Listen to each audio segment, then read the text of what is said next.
Hey everyone, welcome back to Corporate Decoder, the place where we take apart complicated company reports. Today we're diving into First Citizens Bankshares yearly report, and trust me, with bank earnings, it's never just about the numbers.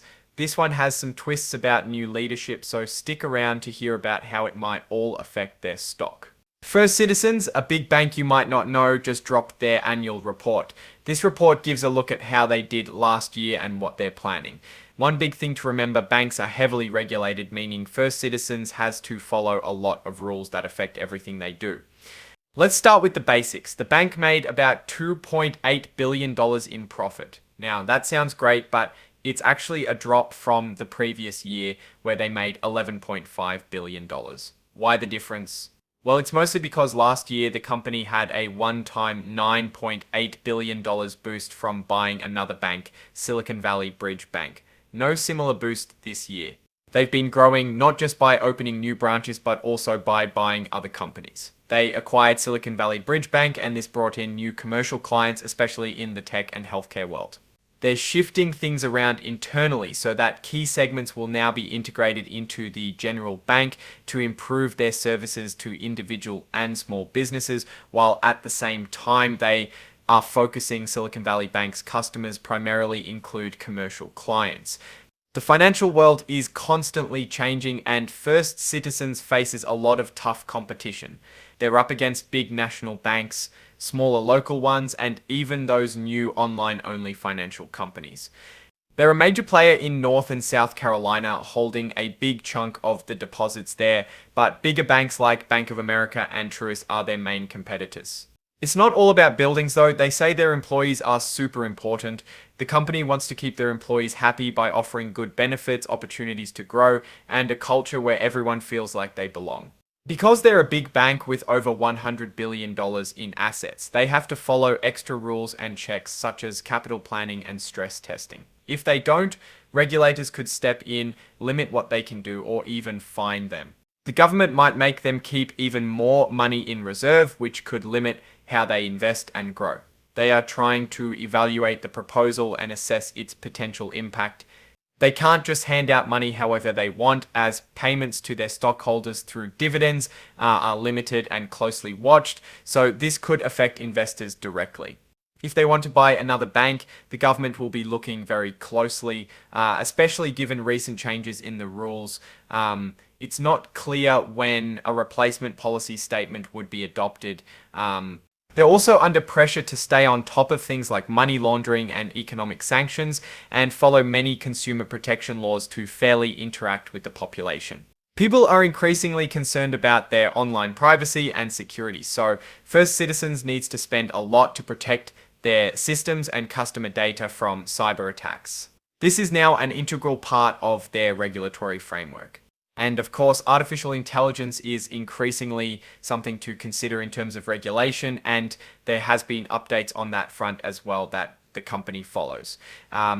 With the recent elections, there is a chance of a major shift that could affect the government regulation of their financial operations. It is expected that there will be financial deregulation. Now, let's talk about what could go wrong, the risk factors section of their report. One big risk they mention is related to buying other companies. It's not always easy to get the green light from regulators, and merging different businesses can be tough. They face a lot of competition from other banks and financial companies, all fighting for customers. If they can't keep up with what people want or offer the best prices, they could lose business. Running a bank is complex, and there are many ways things can go wrong internally, from fraud to system failures. They need to keep a close eye on everything.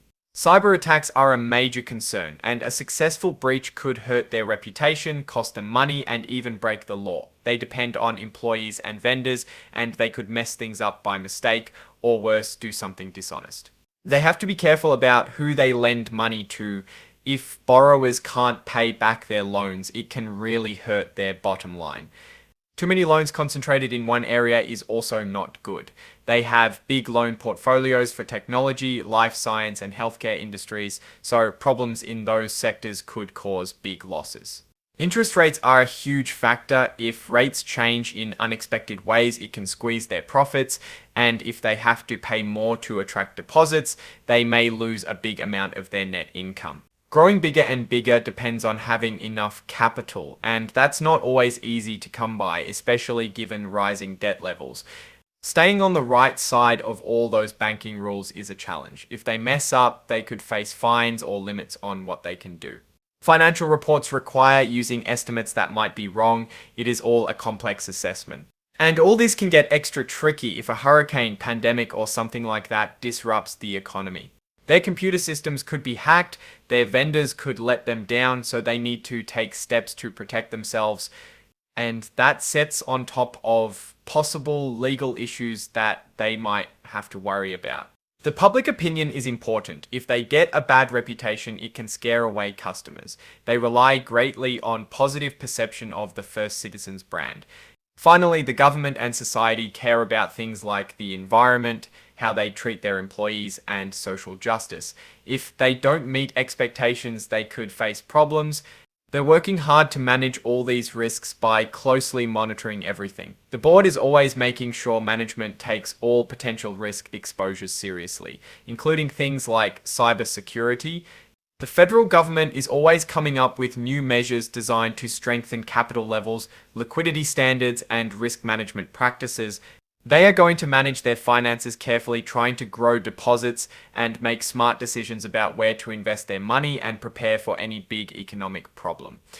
They're keeping an eye on government regulations, including those around executive pay. If they don't follow the rules, it will create additional expenses. Finally, a major announcement in this report is that with the change in the presidential administration, leadership is anticipated to change, and there is possibility that rules will change as well. So, what's the big picture here? First Citizens is a stable bank, but they face a complex world. The new administration will likely mean big changes. One of the major events that is expected is the changing of the leadership in the various governmental agencies, such as the SEC. Their plan for growth could be influenced by all the different types of risks. The current financial environment is one to watch as the bank prepares for change. So, what does this all mean for First Citizens stock? It's tough to say for sure. Banks have been volatile and are influenced by so many factors. The price may be affected by investors as they factor in the new presidential leadership and how they change the business plan. Overall, the bank is profitable, but could be subject to volatility with a lot of changes on the horizon. A reasonable target price range, considering everything, might be $750, $850. Thanks for decoding the financial world with me. Don't forget to subscribe for more easy to understand analysis of company reports.